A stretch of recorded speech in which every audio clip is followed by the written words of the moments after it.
ladies and gentlemen, boys and girls. I'm Aabir Lahiry. You're watching ABP LIVE Podcasts. Joining me today in conversation is Lakshmi ji. How are you firstly? I am wonderful. We'll be talking about something very deep today, something which I've been talking to a couple of people today only on the podcast, and we have actually spoken about this. Dalit reservations, Dalit rights, and coincidentally I'll be talking to you about that, but the entire conversation will be around this. You're the managing trustee for Bharatiya Yuva Shakti Trust, which actually deals with Dalit rights. And April, this is we are recording on 29th of April, right? 29th of April. कई बार memory chyawanprash कम खाने से memory थोड़ी सी week हो जाती है. This is 29th of April 2024. April apparently is Dalit History Month, and it's a perfect time to have this conversation, to have a more deeper look into the issues pertaining to the community. Firstly, welcome to the podcast. Thank you. How do you see the main challenges faced by the Dalit community in India in the current context, especially in 2024 as we are sitting here? Abhi, just to give you a broader perspective on what we do, I am the founding and managing trustee of BYST, Bharatiya Yuva Shakti Trust. We cater to the needs of young people who may have an idea but who don't have the ability to make that into a practical reality, namely to set up an enterprise, and we've been doing this for over 3 decades. Okay. The Dalit community is certainly an important aspect of the youth that we reach out to, as our women, as our other challenged communities. And I must say that when it comes to finding jobs, what is more important for young people today than to find a job? When it comes to finding jobs and therefore becoming self-employed as one way of becoming, perhaps the only way nowadays of getting a job, the Dalit community, as in youth in general, face a lot of hurdles. As you know, again, there is a lot of speculation and controversy and all that about data, particularly in the last 10 years or so. But we are very data driven, and we like to know who we are addressing, what we are addressing, and how big the problem is. Definitely one of the statistics, like say from CMIE, says that more than 45.4% of youth are unemployed today. And 2/3 of them are educated unemployed. And when you talk about the Dalits, their unemployment is 1.2 percentage points above the national average. I mean the national statistics of unemployed. So you can see that the hurdles are quite high. And especially in a society where the caste plays a very important role in determining a lot of things, this becomes more and more important for them to be employed, right? I would say, I would like to put it in a broader term, because if you look at this 45.4% unemployed among youth, and we call ourselves a country where the demographic dividend of youth is supposed to be one of the glorious times in India. Sure. So the tragedy is of the massive scale of youth unemployed. I would say within that women, I mean if you look at that, women are 5 times, statistics for women is that the number of people who are not employed, not in training, not in education is 5 times higher for women than it is for the average, than for the male counterparts. So whether you talk about caste, or whether you talk about gender, or whether you talk about transgender today, you can slice and dice it by any number of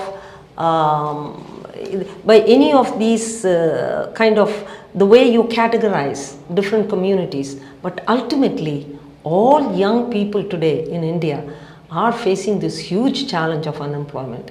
On the one hand, we keep legitimately proud of the unicorns that we are creating and so on and so forth. But if you're talking about jobs, if you're talking about rural areas, if you're talking about communities who are underprivileged to begin with, and then they have additional issues, I would say that the scale of the problem is quite high among all communities now. How do we solve that? That's a big concern. Because if you see, we are sitting in the mid of the entire election election Correct. season. It's like the biggest festival Yes. in India. Yes. Opposition is just putting up questions each and every day on the matter of unemployment. The global statistics are actually worrisome because they are concerning, because they say Very that much so. India's youth is actually unemployed. Yes. The government says no, these are just statistics. We have our own ways. We are providing jobs, this and that. But how do we actually counter the problem, the hard problem of unemployment? Nobody has the solution to it. What do you suggest? Yes. It is not as if this problem cropped up in India in the last 5 or 10 years even. Mm-hmm. It has been a systemic problem. True.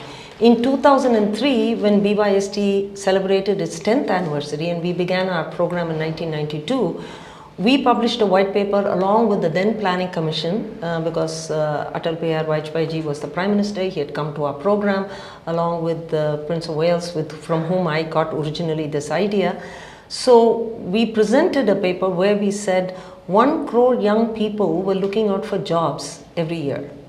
Today the statistic, though not in that level of depth and detail, because there were household level of data coming from NSSO and so on, even though we don't have that equivalent today, yet all estimates show that anywhere between 2 to 3 crore young people are coming into the workforce looking for a job. So the problem is not something that cropped up on us or that crept up on us just recently. Also, when I started this in India, I had taken a program from the UK and brought it here, and now we are in 50 countries. Okay. So a similar model to what we are, and I had personally gone to Brazil, to Argentina, to all the countries to set it up. So if you look at globally, the youth unemployment is a challenge in every country, in Europe, in Latin America, in Asia and Africa. So I would like to put India in that context. So rather than sort of dispute as to whether we have or we don't have, yes, we do. And there is no way to avoid admitting that, because that is the global issue also. True. So then if you look in that context, and then you ask, so what are the others doing? How bad is the problem in India compared to the others? First and foremost, in terms of numbers, with 1.4 billion people, and then you talk about 900 odd people, a million people who are there in the, who are of that age group, and then you're talking about 45.4% unemployed. Naturally, globally, our numbers are much higher than in the rest of the world. But then again, if you ask what is the solution, which is what you asked earlier, how are others looking at it? More than 2/3 of all jobs created in America, and has been for a while, is from small businesses. So the SMEs. From the SMEs. If you ask, for example, take a simple statistic, Unilever, Hindustan Unilever, has a yearly revenue of 58,000 crores. You know how many people they employ? No, handful. 21,000 people.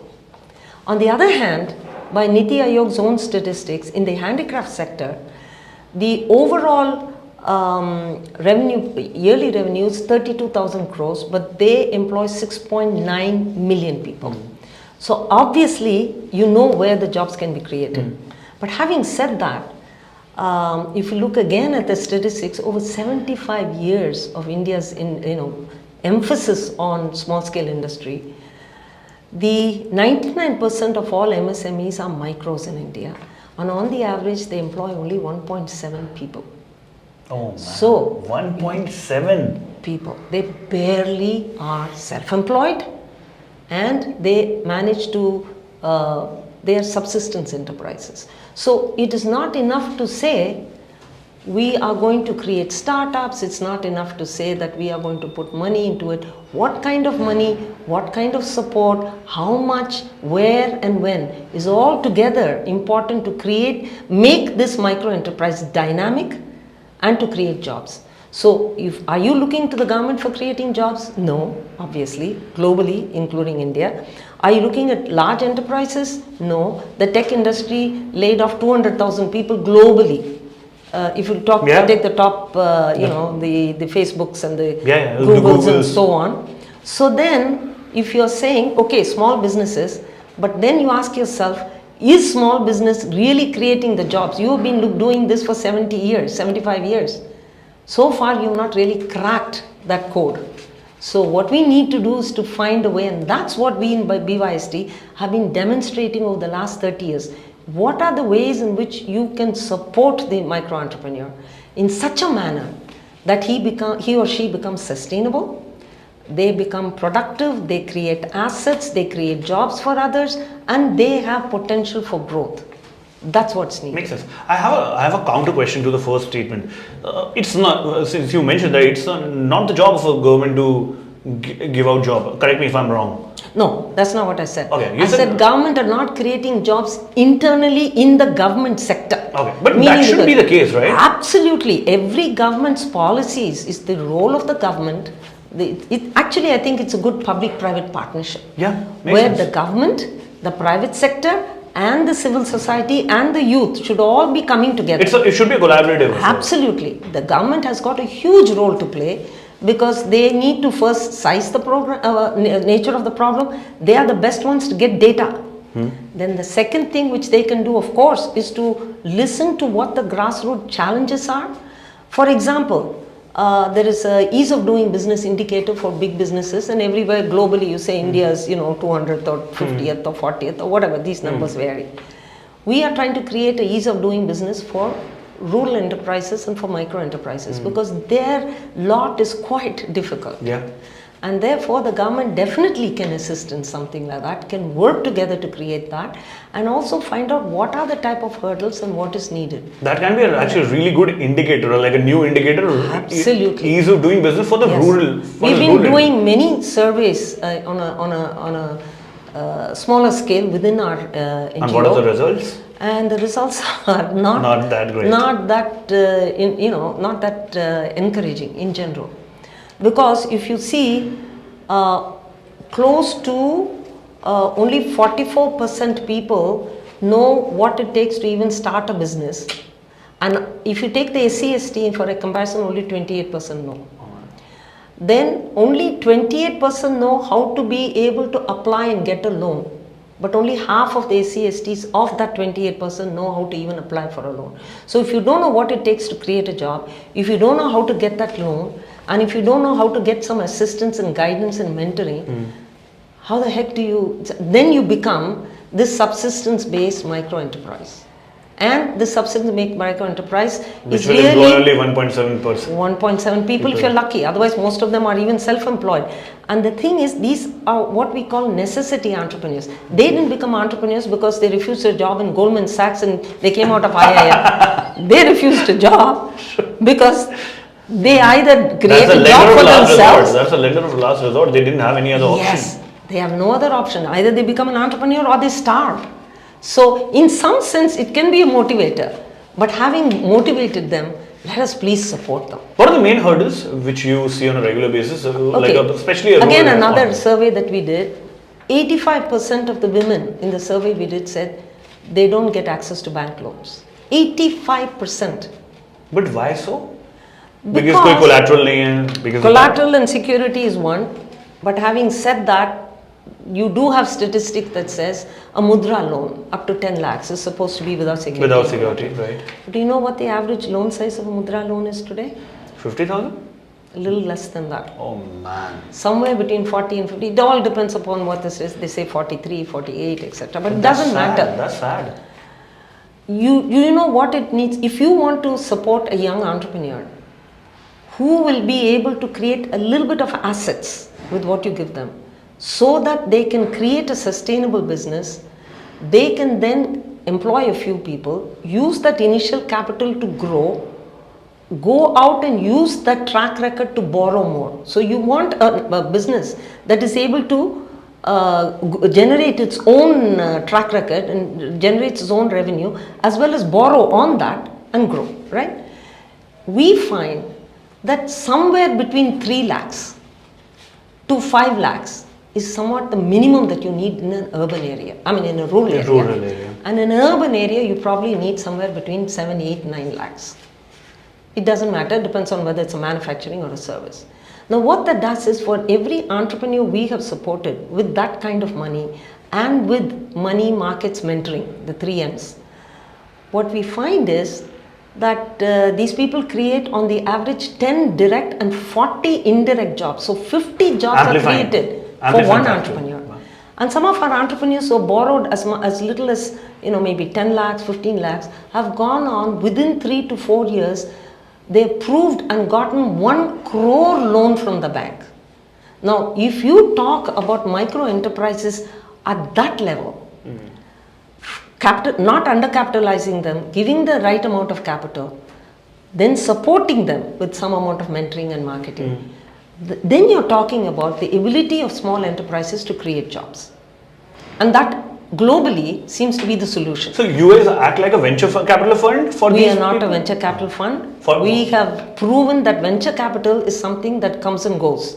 And also venture capital will, by and large, angel investment, think that $100,000 is a small amount of money, and that is kind of the minimum they will do. Most venture capitalists look at 5 million, 10 million, 15 million also. True. We are talking about the rank and file way in which an ordinary micro entrepreneur can survive. So we are not doing something different from the norm. So we are taking these entrepreneurs, we are counseling them, training them, helping them develop a business plan, taking them to the very banks that refused them before, but because they've had this kind of a support, they go to the bank. Almost every entrepreneur we refer to the bank, close to 95 to 98% get the loan. Oh wow. That's a good number. That's a very good number. And we have partnership with the top 12 public sector banks. Very good. And what we are trying to again show is not that we ourselves as BYST going to address the entire country's problem, but we are showing, hey, this is possible. There are track records of crores, there are track records of many of our entrepreneurs who have won international awards beating out 49 other countries. Two of them came with me to The Hague, Netherlands just last year to get the award. 2 of them are coming with me to Nairobi this year for another, because they have been chosen. Some of our entrepreneurs have gone to Colombia, Cartagena, they've gone to Hong Kong, they've gone to Mexico, they've gone to Scotland. I'm thinking of starting something for myself. Every single one of them have gotten awards. I'm thinking of starting something on my own. Yes. If you want, I can fly out of India and visit something else, some other country. That just shows that all these entrepreneurs and these young people are asking is just the basic ingredients. Yeah. They are not asking you, we don't give them concessional rates, by the way. Okay. We give them the same market rates that everybody, they would have to face to. We are not giving them any subsidies. We are not asking the government for any subsidies. We are saying we need to provide the right ecosystem. Yep, that makes sense. And if you do that, it's in everybody's benefit. What kind of communities do you deal with? There are Dalit communities, there are... we deal with what we say underprivileged young people Okay. in urban and rural areas. Okay. So that has taken us to over, whether it's Uttarakhand, Jharkhand, Orissa, tribal areas of Orissa, as well as urban areas of Maharashtra, and Tamil Nadu. We have gone to Rajasthan. There is over 12-15 states that we have already been in, plus we have done the work. I'll give you an example in Assam in 2012 when we went there. The NPA from the SBI Bank, the State Bank of India, the non-performing asset there was 40%. So for amongst that's a big number. Yeah, it's a huge number. It's a huge number. When it comes to micro, I don't know what the recovery rate exactly is being quoted for in terms of mudra and so on. It kind of varies depending upon where you talk about it. But having said that, most banks, why do they restrict the amount of loan they give? When you go and ask them for 4 lakh, they'll give you 40,000. When you go there and ask them for 40 lakh, because they want to limit their exposure. Because the NPA is so high. If their NPA was not high, then if you ask for 4 lakhs, there is no meaning to give you 40,000, because if you wanted to buy a few sewing machines for 4 lakhs and you got half a machine for 40,000, you're not going to be able to start anything with it, right? So going back to this example in Assam. They'll be sewing half t-shirts, I feel. Yes. Or you order for a t-shirt, they'll give you a crop top. Or they will make a t-shirt for themselves. Yes, self-employed, self-clothed, that's it. Nothing else. Makes sense. But the point is that if you're going back to the example of Assam, within 3 years we had created 1,000 entrepreneurs and their NPA was 4%. So SBI at that time, the chairman, the regional chairman of the Northeast ended up becoming the chairman of SBI and signed an All India MOU with us, because he said, why? If you can bring it down in the Northeast, you can help me solve my NPA problem. That's a good case study, by the way. Yes, it is. And at the then Chief Minister Tarun Gogai had told us, oh, this model will work very well in Maharashtra and Tamil Nadu and Andhra and so on, Lakshmi.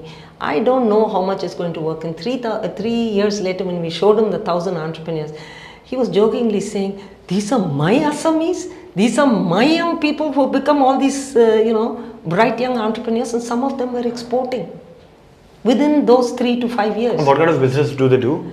The business is very... Handicrafts? No. I'll tell you, if you want to know the kind of business, best is to go by examples. Okay. This Dalit woman, Asha, in Hyderabad.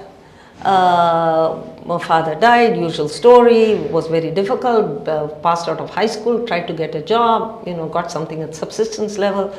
And then she was very, she was very aspirational. So she tried to go to college in the evening and so on. So she had gone to various banks, usual story, people didn't give her anything. But what she had an idea was, she had worked as one of the entry level in some company which was making the non-stick, cooking vessels. Cooking vessels, okay. Without any water, without any oil kind of thing. Without even water. That was the particular coating that she was doing.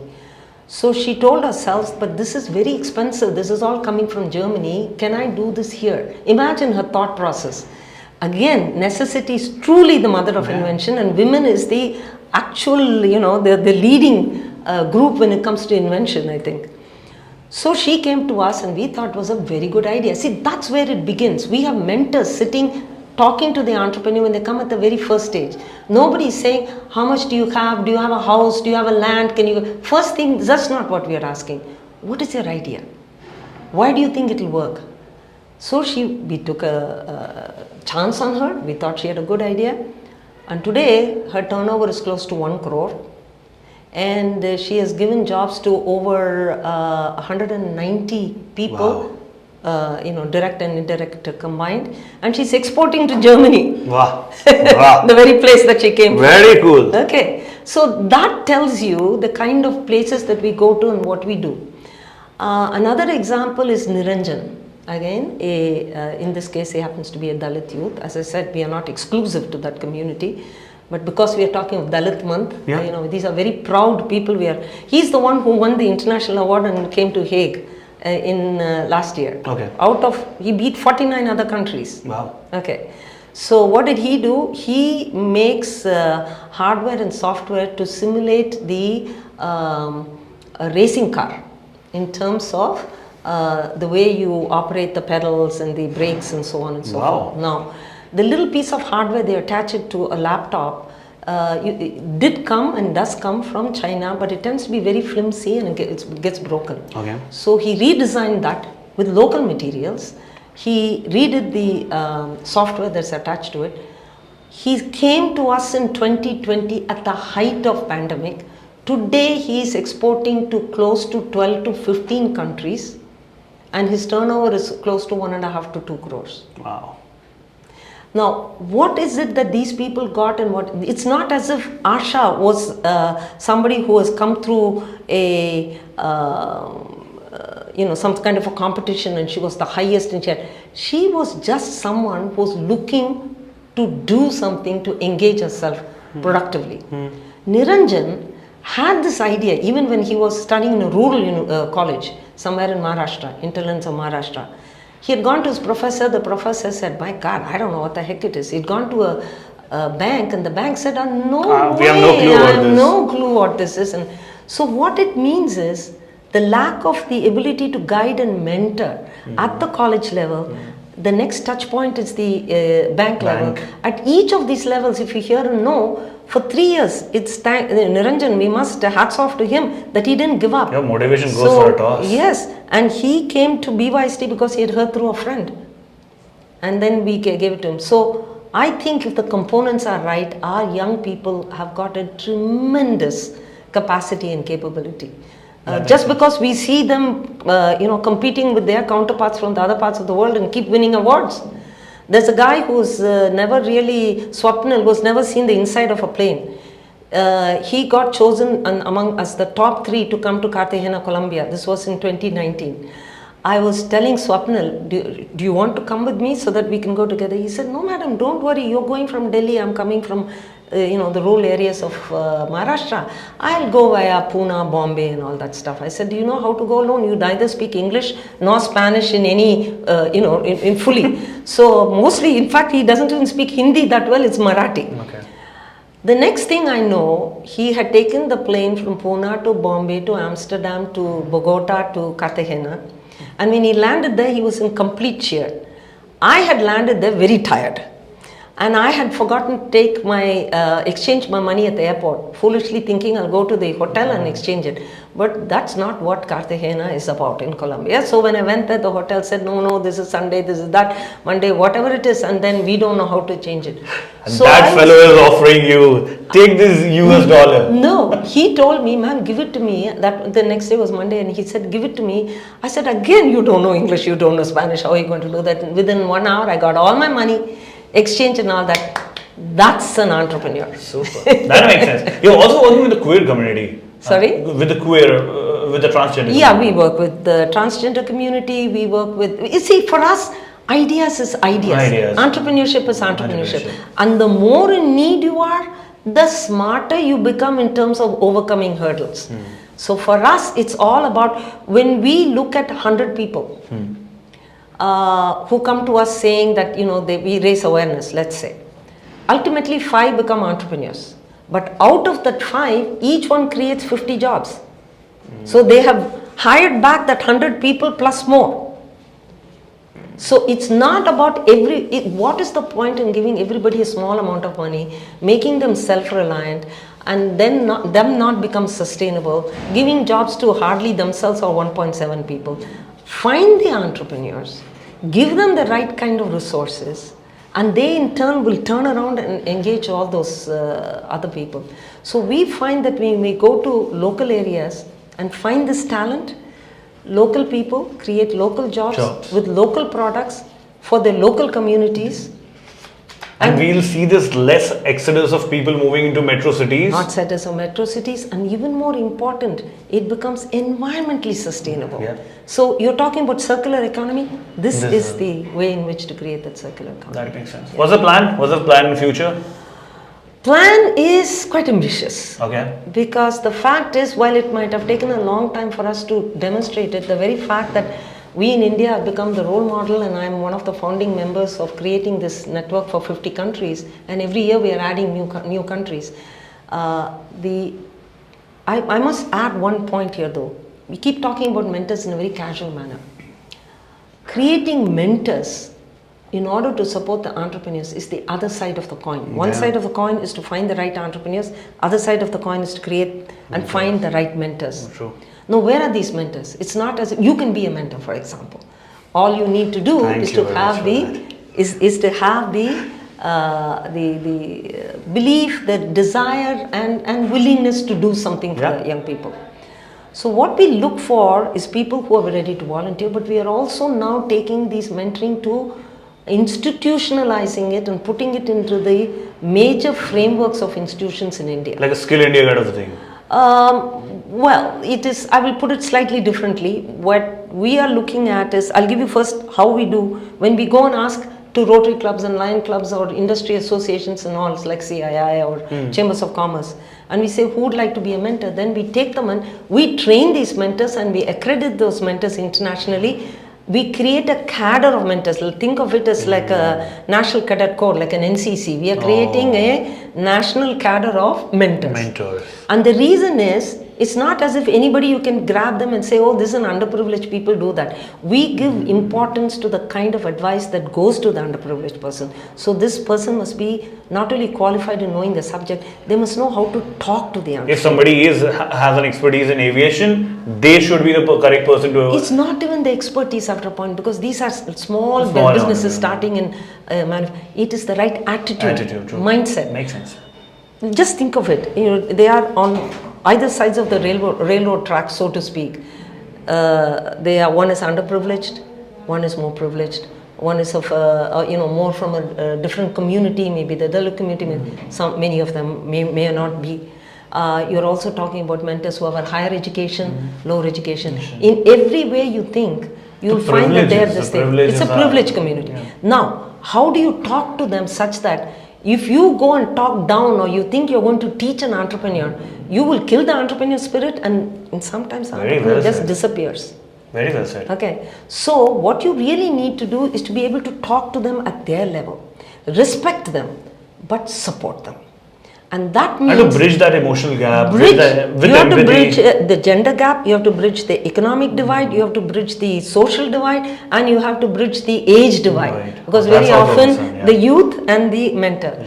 So we take a lot of effort into creating that cadre of mentors, training them to think in right way, and we have collectively brought them into a network. I would love to be a part of this. Please do. We have over 20,000 mentors around the country, the largest mentoring network in India, which is dedicated to supporting underprivileged entrepreneurs and micro entrepreneurs. Very cool. Having said that, we said, well, look, what is 20,000 going to do? We need 2 lakh mentors, or probably more. I'll tell you why 2 lakh mentors. You asked for the vision.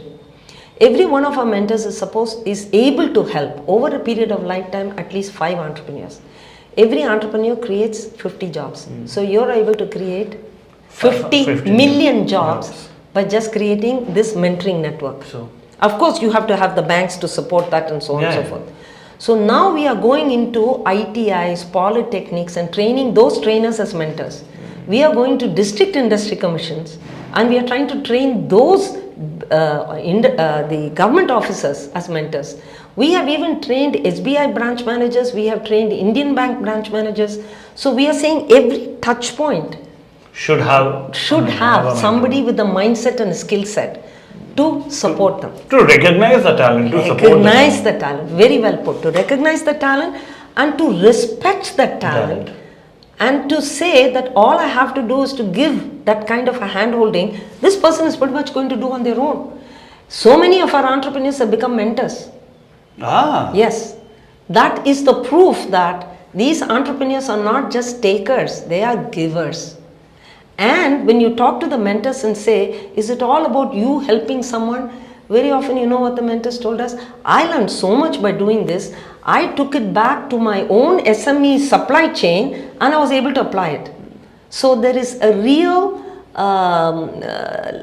there's a real amount of learning for the mentors also. Even a CEO can even learn from an intern, I guess. We have executives from Tata's, we have executives from Bajajauto, along with MSMEs, along with the rural mentors, along with our entrepreneurs who have become mentors. So a whole range. Makes sense. In fact, we have even started a program where we go to the B schools and tell the students, hey, one of your project is to mentor somebody. You are learning skills that you wouldn't learn in your coursework, and guess what? You are helping a young person. So we call them student mentors. Makes sense. So mentoring really can become a movement in this country. Do you know in America they have 30,000 mentors. We've already reached 20,000, but of course their population is much smaller. But they give mentoring. Mentoring is not for Silicon Valley. It is not meant for your unicorns. It is meant for every mainstream small business in Tennessee or mainstream in Alabama. That is the way they look at it, as from the grassroots. And I think that concept of our Guru Shishya Parampara is something that we have had as a tradition. Yeah. All we need to do is to bring that 5,000-year-old tradition and apply it to 21st century India. Makes sense. Makes complete sense. I guess on that note, it's I would say thank you very much for having this conversation with me, because it actually has broadened my thinking. मतलब मैं अभी तक जो सोच रहा था employment कैसे generate हो सकता है, now I see the multiplying effect. Yes. How it can actually be implemented in the rural setup of India, and that can create a multiplier effect. Yes. It is not a immediate solution to it. It's a long run game, but it needs a due. I would challenge that slightly, because we wrote an article just before the Karnataka elections. Everywhere we are saying, do mass entrepreneurship today. Make it a part and parcel of your employment policy at the state level and at the national level. Okay. I think we can transform within 5 years. If that happens, nothing better than that. No, because this is not something where we have to come up with the original ideas, and True. the ideas are there, the There. banks are there, the mentors are there, the institutions are there. You just have to equip them. You don't need a new infrastructure. You just don't need a need mindset change. Please, Change in mindset. no more infrastructure. No more. All you need to do is to divert and make sure that the resources are going at the right place with the right time. Perhaps you do need some skilling of the mentors. Agreed. The entrepreneurs, I think, are already a lot skilled. I think what they need is a chance and an opportunity. So I think it's a very doable, and it needs to be done now. Every election, for every state that goes to, we are pitching it to them and saying, please think of mass entrepreneurship as your gateway to supporting young people. That makes sense. Yes. बहुत shukriya for having this conversation. It Thank was you. lovely to have this chit chat with you. Thank you very much, Lakshmi. Thank you.